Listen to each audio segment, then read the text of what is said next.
बहुत ही अफसोसनाक वाकया पेश आया है इंडिया अहमदाबाद में, जहां पे एक मुसाफिर त्यारा गिरकर तबाह हो चुका है। अहमदाबाद से लंदन जानी थी फ्लाइट, एयर इंडिया का त्यारा था। 8,200 घंटे का तजर्बा था इस पायलट का, इस कप्तान का 8,200 का तजर्बा था। जो को पायलट था उसका 1100 घंटों का तजर्बा था। फिर भी फ्लाइट जो है वो टेक ऑफ के चंद ही मिनट बाद 625 फुट की बुलंदी पर उसका राब्ता मुनक़िता हो गया और मेडे की कॉल दे दी कप्तान ने। अच्छा, ये मेडे की कॉल कैसे दी जाती है, क्यों दी जाती है?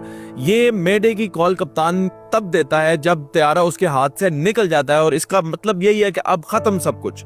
या दूसरे मानों में आप ये कह सकते हैं कि वो मेडे की कॉल एविएशन में अपने जमीनी अमले से उस वक्त राब्ता करता है, और इसका मतलब ये होता है कि अब त्यारा मेरे हाथ से निकल गया है, अब आप मेरी मदद करें इसको रोकने में या उतारने में। तो 625 फुट की बुलंदी और टेक ऑफ के फौरन बाद यह त्यारा जो अहमदाबाद में एयरपोर्ट की हदूद से जरा हटके गिरता है और तबाह हो जाता है। इसमें इंडियन मुसाफिर भी थे, ब्रिटिश नेशनल भी थे, और ये अहमदाबाद से लंदन जा रही थी। आए मैं चंद आपको मजीद तफसीलात बताता हूँ। अच्छा, इसमें 242 लोग थे, 244 भी बताए जा रहे हैं। इसमें 10 जो है वो केबिन क्रू थे, पायलट के क्रू थे, और 2 जो हैं इसमें पायलट थे। जिसमें मैंने आपको बताया कि एक पायलट का, एक कप्तान का 8,200 घंटों का तजर्बा था और एक का 1100 घंटों का तजर्बा था। इस त्यारे में 169 इंडियन शहरी थे और इसके अंदर 53 जो हैं वो बरतानवी शहरी थे।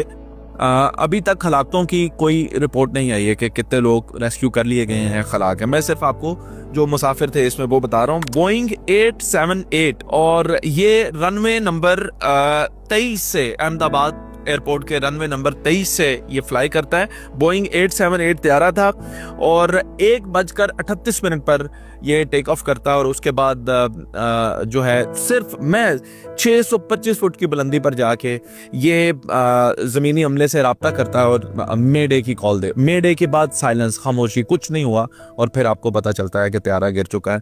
बहुत अफसोस है।